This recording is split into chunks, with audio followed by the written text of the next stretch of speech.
রাজধানীর মিন্টো রোডে প্রকৌশল শিক্ষার্থীদের সাথে পুলিশের তুমুল সংঘর্ষ, লাঠিচার্জ ও সাউন্ড গ্রেনেড বিস্ফোরণ, গোটা এলাকা রণক্ষেত্র। তত্ত্বাবধায়ক সরকার বাতিলের রায়ের বিরুদ্ধে আপিলের অনুমতি, শুনানি 21 অক্টোবর। নির্বাচনকালীন সরকার নিয়ে কার্যকর সমাধান চায় আপিল বিভাগ। ত্রয়োদশ সংসদ নির্বাচনের রোডম্যাপের খসড়া অনুমোদন ইসির, কাল আসতে পারে আনুষ্ঠানিক ঘোষণা। সীমানা পুনর্নির্ধারণে শেষ দিনের শুনানি চলছে। কিছু রাজনৈতিক মহল পরিকল্পিতভাবে নির্বাচন বানচালের জন্য নিত্য নতুন দাবি তুলছে, ভোট বাধাগ্রস্তে হুমকি দিচ্ছে, অভিযোগ মির্জা ফখরুলের। দেখছিলেন ক্রাউন সিমেন্ট সংবাদ শিরোনাম। 3 দফা দাবিতে আন্দোলনরত প্রকৌশল শিক্ষার্থীদের সঙ্গে পুলিশের সংঘর্ষের ঘটনা ঘটেছে। শিক্ষার্থী সহ বেশ কয়েকজন আহতও হয়েছেন।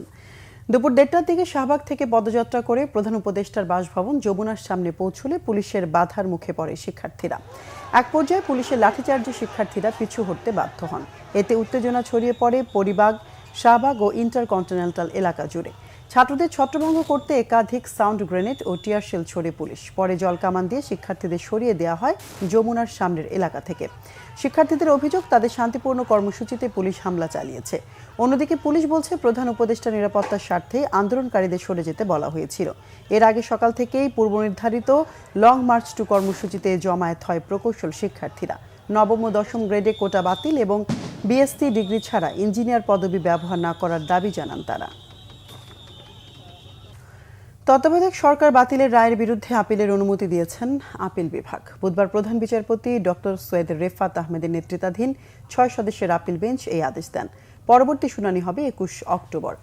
এ সময় প্রধান বিচারপতি ডক্টর সৈয়দ রেফাত আহমেদ বলেন, তত্ত্বাবধায়ক সরকার ফিরিয়ে দিয়ে সাময়িক সমাধান দিতে চায় না আপিল বিভাগ। নির্বাচনকালীন সরকার দিয়ে কার্যকর সমাধান চায় আপিল বিভাগ, যেন এটি বারবার বিঘ্নিত না হয়। দেশে গণতন্ত্র প্রতিষ্ঠা করতে এটি যাতে সুদূর প্রসারী প্রভাব রাখে, সেটিই করা হবে বলে মন্তব্য করেন তিনি। আদালতে আবেদনের পক্ষে শুনানি করেন ব্যারিস্টার রুহুল কুদ্দুস কাজল ও অ্যাডভোকেট মোহাম্মদ শিশির মনির।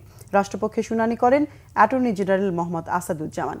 নির্বাচনকালীন তত্ত্বাবধায়ক সরকার ব্যবস্থা বাতিলের রায় পুনর্বিবেচনা চেয়ে রাজনৈতিক দল ও 6 ব্যক্তির করা 4টি আবেদনের উপর বুধবার সকালে দ্বিতীয় দিনে শুনানি শুরু হয়। শুনানিকালে তত্ত্বাবধায়ক সরকার ব্যবস্থা ফিরিয়ে দিলে তা কখন থেকে কার্যকর হবে সে প্রশ্ন রাখেন প্রধান বিচারপতি। ত্রয়োদশ জাতীয় সংসদ নির্বাচনী রোডম্যাপের খসড়ার অনুমোদন দিয়েছে নির্বাচন কমিশন। আগামীকাল আসতে পারে আনুষ্ঠানিক ঘোষণা। বুধবার দুপুরে নির্বাচন সচিবালয়ে সংসদীয় সীমানা পুনর্নির্ধারণ শুনানির বিরতিতে কমিশনের এক সভায় নির্বাচনের রোডম্যাপের অনুমোদন দেয় ইসি। নির্বাচন কমিশনের সিনিয়র সচিব আক্তার আহমেদ জানান, অনুমোদন হয়েছে রোডম্যাপ এবং তা টাইপিংয়েরও কাজ চলমান। জানান, বিকেলে ব্রিফিং করবেন তিনি, সেখানে এই সংক্রান্ত বিস্তারিত জানাবেন। উল্লেখ্য, আগামী বছরের ফেব্রুয়ারির প্রথমার্ধে রমজানের আগে নির্বাচন আয়োজনের জন্য প্রস্তুতি শুরু করেছে ইসি। ডিসেম্বরে ঘোষণা হতে পারে নির্বাচনী তফসিল। এদিকে ত্রয়োদশ জাতীয় সংসদ নির্বাচন উপলক্ষে নির্বাচনী এলাকাগুলোর পুনর্নির্ধারিত সীমানার বিষয়ে দাবি ও আপত্তি নিষ্পত্তি সংক্রান্ত শুনানির 4র্থ দিনের কার্যক্রম চলছে।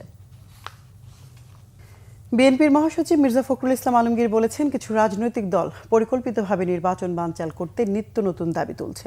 সরকারের ভেতরের একটি মহল অত্যন্ত সচেতনভাবে চেষ্টা করছে, যারা গণতন্ত্রের পক্ষের শক্তি তারা যেন ক্ষমতায় আসতে না পারে। জাতীয় প্রেস ক্লাবে এক আলোচনায় বিএনপির মহাসচিব বলেন, দেশে গণতন্ত্র প্রতিষ্ঠায় এখন মূল লক্ষ্য। ফ্যাসিবাদ থেকে গণতন্ত্রে যাওয়ার পথে সংস্কারের কাজ চলছে। সংস্কার প্রক্রিয়া এগিয়ে নিতে বিএনপি সর্বাত্মক সহযোগিতা করছে। গণতান্ত্রিক উত্তরণে যত দেরি হয়, সুবিধাবাদীরা তত সুযোগ নেয়।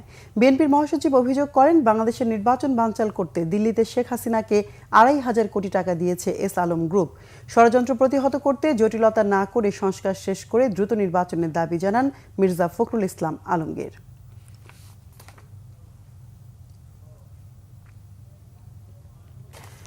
নির্বাচনী বিধি প্রয়োগে বিশেষ টাস্ক ফোর্স গঠন করা হয়েছে বলে জানিয়েছেন ডাকসুর চিফ রিটার্নিং কর্মকর্তা অধ্যাপক মোহাম্মদ জসিমউদ্দিন।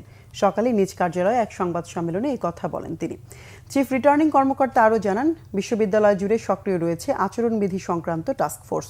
এ সময় তিনি আরও বলেন, আগে সতর্ক করা হলো, এখন থেকে যারা আচরণবিধি লঙ্ঘন করবে তার বিরুদ্ধেই নেওয়া হবে কঠোর পদক্ষেপ। এ সময় জানানো হয়, প্রতিদিনের সার্বিক অবস্থা জানাতে বিকেল 5টায় সংবাদ সম্মেলন করবে নির্বাচন কমিশন। এ সময় সাংবাদিকদের প্রশ্নের জবাবে তিনি বলেন, ঢাবি শিক্ষার্থীর ওপর হামলাকারী ভিপি প্রার্থী জালালের বিরুদ্ধে আনুষ্ঠানিক অভিযোগ এখনো পায়নি নির্বাচন কমিশন। জালালের বিরুদ্ধে অভিযোগ পেলে তার প্রার্থিতার বিষয়ে টাস্কফোর্স তদন্ত করে সিদ্ধান্ত দেবে বলেও জানানো হয়। এদিকে ঢাকা বিশ্ববিদ্যালয় কেন্দ্রীয় ছাত্র সংসদ ডাকসু নির্বাচনে স্বতন্ত্র ভিপি প্রার্থী জালাল আহমেদ জালালের বিরুদ্ধে হত্যা চেষ্টা মামলা হয়েছে। রুমমেটকে ছুরিকাঘাতের অভিযোগে ঢাকা বিশ্ববিদ্যালয় প্রশাসনের পক্ষ থেকে রাজধানীর শাহবাগ থানায় এই মামলা হয়। দুপুরে শাহবাগ থানার ভারপ্রাপ্ত কর্মকর্তা খালিদ মনসুর এই তথ্য নিশ্চিত করেন। তিনি বলেন, আসামি জালালকে আদালতে পাঠানো হয়েছে। মঙ্গলবার মধ্যরাতে ঢাকা বিশ্ববিদ্যালয়ের হাজী মোহাম্মদ মোহসিন হলে ছুরিকাঘাতের ঘটনাটি ঘটে। এতে আহত হন রাষ্ট্রবিজ্ঞান বিভাগের শিক্ষার্থী রবিউল হক। জালাল ঢাকা বিশ্ববিদ্যালয়ের টেলিভিশন অ্যান্ড ফিল্ম বিভাগের শিক্ষার্থী। ছুরিকাঘাতের ঘটনায় জালালকে হল থেকে বহিষ্কার করা হয়েছে। জাতীয় কবি কাজী নজরুল ইসলামের ৪৯তম মৃত্যুবার্ষিকী আজ। অন্যায়ের বিরুদ্ধে দ্রোহ, মানবতা ও সাম্যবাদের চেতনায় দীপ্ত তার লেখা যুগে যুগে শোষণ বঞ্চনা থেকে মুক্তির পথ দেখিয়ে চলেছে। আজও জাতির জীবনে অনুপ্রেরণা হয়ে আছেন নজরুল। মৃত্যুবার্ষিকীতে শ্রদ্ধা নিবেদন সহ নানা কর্মসূচির মধ্য দিয়ে স্মরণ করা হচ্ছে জাতীয় কবিকে। সকালে ঢাকা বিশ্ববিদ্যালয় কেন্দ্রীয় মসজিদ সংলগ্ন সমাধিতে ফুল দিয়ে শ্রদ্ধা জানিয়েছে বিভিন্ন সামাজিক, সাংস্কৃতিক, রাজনৈতিক ও পেশাজীবী সংগঠন ও কবি পরিবারের সদস্যরা। বলেন, নজরুলের লেখা কবিতা, গান দেশের মুক্তিকামী মানুষকে সাহস জুগিয়েছে বারবার। মুক্তিযুদ্ধ থেকে শুরু করে জাতির সকল সংগ্রামে অনুপ্রেরণা হয়ে আছেন নজরুল। পরে জাতীয় কবির গান ও তার সাহিত্যকর্ম নিয়ে আলোচনার আয়োজন করে ঢাকা বিশ্ববিদ্যালয়। নজরুল গবেষণা বাড়ানোর তাগিদ দেন আলোচকরা। জাতীয় রাজস্ব বোর্ডের চেয়ারম্যান আব্দুর রহমান খান বলেছেন, সাধারণ মানুষের আকাঙ্ক্ষা অনুযায়ী দুর্নীতিমুক্ত দেশ গড়তে ক্যাশলেস অর্থনীতির কোনো বিকল্প নেই। সকালে রাজধানীর একটি হোটেলে ক্যাশলেস বাংলাদেশ সামিটের আলোচনায় এসব কথা বলেন তিনি। এনবিআর চেয়ারম্যান বলেন, নগদবিহীন অর্থনীতি পুরো চালু হলে কর ফাঁকি বন্ধের পাশাপাশি রাষ্ট্রীয় কোষাগার সমৃদ্ধ হবে। অনুষ্ঠানে সিপিডি সম্মানীয় ফেলো ও অর্থনীতিবিদ ডক্টর দেবপ্রিয় ভট্টাচার্য বলেন, দেশের ৯৫% মানুষ এখনও নগদ লেনদেনে নির্ভরশীল। তবে নগদহীন অর্থনীতি যেন আয়হীন অর্থনীতিতে পরিণত না হয় তা নিশ্চিতের তাগিদ দেন ডক্টর দেবপ্রিয়। অনুষ্ঠানে সিটি ব্যাংকের ব্যবস্থাপনা পরিচালক মাসরুর আরেফিন ক্যাশলেস সমাজ গড়তে নিম্ন আয়ের মানুষের মোবাইল ফোনের শুল্ক কমানোর সুপারিশ করেন। আন্তর্জাতিক প্রসঙ্গ, কার্যকর হল ভারতের পণ্যে জরিমানা সহ যুক্তরাষ্ট্রের ৫০% বাড়তি শুল্ক আদায় প্রক্রিয়া। এতে অর্থনীতিতে অবশ্যম্ভাবী বড় ধাক্কা সামাল দেওয়ার কৌশল নির্ধারণে জরুরি বৈঠক করেছেন ভারতের প্রধানমন্ত্রী নরেন্দ্র মোদী। মঙ্গলবার বিজ্ঞপ্তি প্রকাশ করে ভারতীয় পণ্যে বাড়তি শুল্ক আরোপ কার্যকরের বিষয়ে জানিয়েছে হোয়াইট হাউস।